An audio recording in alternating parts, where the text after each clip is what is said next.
बिस्मिल्लाहिर्रहमानिर्रहीम। अस्सलाम वालेकुम। मैं हूं खुर्रम शहज़ाद और आप तमाम दोस्तों को वेलकम करता हूं अपने YouTube channel online computer tutor में। उम्मीद है आप तमाम दोस्त खैरियत से होंगे। जिन दोस्तों ने अभी तक चैनल को सब्सक्राइब नहीं किया वो चैनल को जल्द से जल्द सब्सक्राइब करें। अगर वीडियोज़ अच्छी लगें तो उसको लाइक करें, शेयर करें अपने दोस्तों के साथ, कमेंट्स करें। आज हम इन पेज की क्लास नंबर 20 में मज़ीद टूल्स पढ़ेंगे। तो आइए स्टार्ट करते हैं। इन page, control and okay.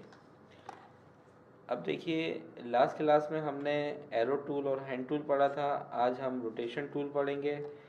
Rotation tool का क्या काम है, देखें यहाँ पर हम एक ग्राफिक्स बॉक्स ले लेते हैं। अब इसको हमें रोटेट कराना है, तो इसके लिए हम जाएंगे रोटेशन की पर, रोटेशन टूल पर। इसकी शॉर्टकट की होती है कंट्रोल 3। ठीक है, शॉर्टकट की आप लोग लाजमी याद कर लीजिएगा। इसके बाद इसको आपने रोटेट कराना है, तो आप यहाँ से इसको पकड़ के जैसे भी रोटेट कराना है आप रोटेट करा सकते हैं। लेकिन अगर हम यहाँ से इसको ज़ीरो कर देंगे तो ये देखें,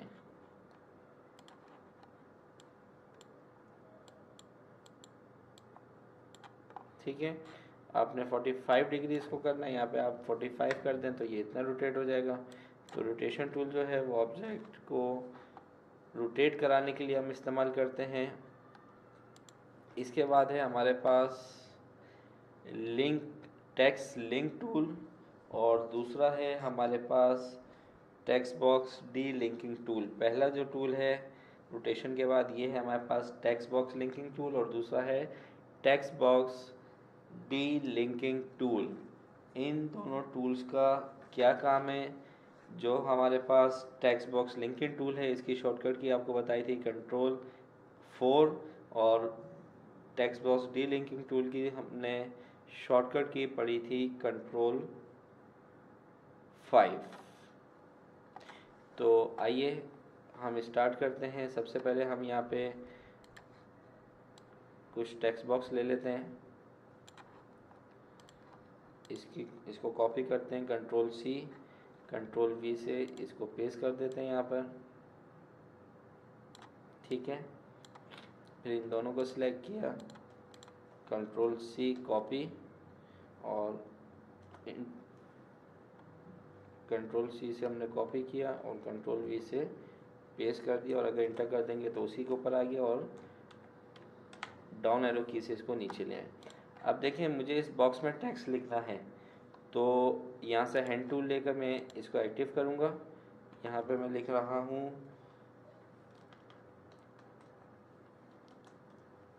ऑनलाइन कंप्यूटर ट्यूटर चैनल। ठीक है, क्लियर है। इसका हम साइज ले लेते हैं यहाँ से 18। कंट्रोल C, कंट्रोल V करेंगे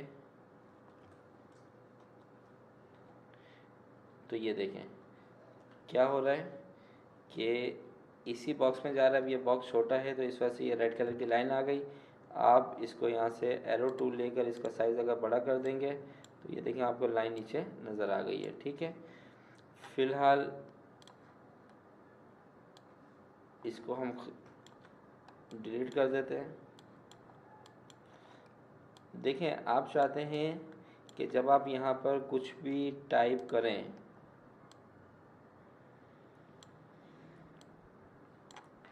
तो ऑटोमेटिकली हमारी राइटिंग, जब ये बॉक्स कंप्लीट हो जाए तो यहाँ पर ट्रांसफ़र हो जाए, यहाँ लिखना शुरू हो जाए, फिर यहाँ पे लिखना शुरू हो जाए, फिर यहाँ पर, या इधर लिखना शुरू हो जाए, फिर इधर, फिर इधर, फिर इधर।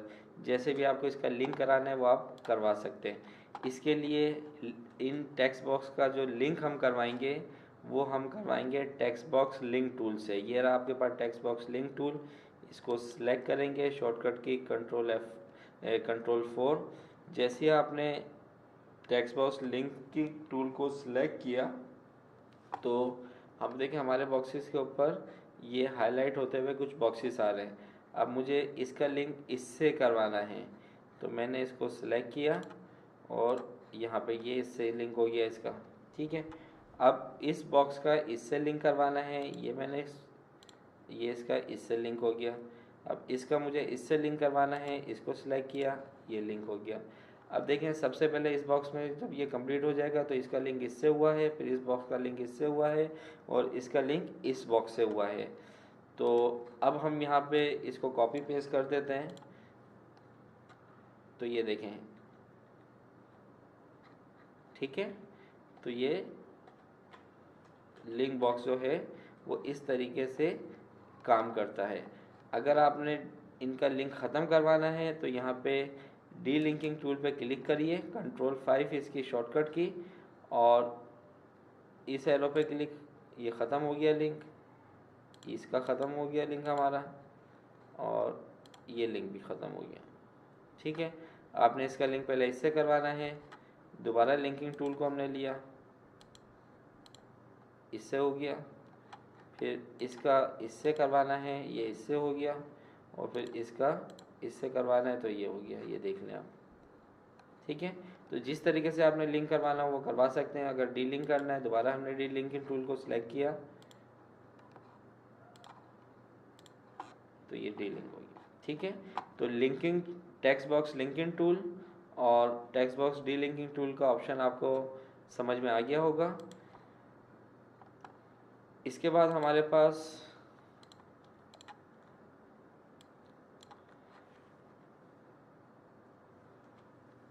टेक्स्ट बॉक्स, और टेक्स्ट बॉक्स की शॉर्टकट की हुई हमने पढ़ी थी शिफ्ट F2। देखें यहाँ पे हमारे पास दो तरह के टेक्स्ट बॉक्स हैं, एक सिंपल टेक्स्ट बॉक्स और दूसरा है हमारे पास टाइटल टेक्स्ट बॉक्स। ठीक है, सिंपल वाले की जो हमने टेक्स्ट बॉक्स की शॉर्टकट की पढ़ी थी शिफ्ट F2, और टाइटल टेक्स्ट बॉक्स की जो शॉर्टकट की है शिफ्ट F3। तो दोनों में फ़र्क देख लीजिए। सबसे पहले मैं सिलेक्ट कर रहा हूँ टेक्स्ट बॉक्स, इसको सिलेक्ट किया और इसको यहाँ पे ड्रॉ किया हमने। इसके बाद देखें इसमें हम कुछ भी लिखते हैं तो इसका साइज़ हमें इंक्रीज़ करना पड़ रहा है अगर हमारा टेक्स्ट ज़्यादा हो गया। ठीक है, जबकि अगर आप टाइटल टेक्स्ट बॉक्स लेते हैं और इसको ड्रॉ कराते हैं तो ये देखें, ये सिर्फ हमारे पास लेफ़्ट और राइट से ही इसका साइज़ इंक्रीज़ होगा, और जब आप इसमें टाइप करेंगे तो ये ऑटो जो है वो इंक्रीज़ होता रहेगा इसका साइज़। ठीक है, तो ये फ़र्क है दोनों के अंदर। लेकिन ये जो है टाइटल टेक्स्ट बॉक्स, ये ज़्यादातर हम हेडिंग्स वगैरह के लिए इस्तेमाल करते हैं। तो उम्मीद करता हूँ आपको ये वीडियो पसंद आई होगी। नेक्स्ट वीडियो तक आपसे इजाज़त चाहता हूँ। अपना ख्याल रखिएगा। अल्लाह हाफ़िज़।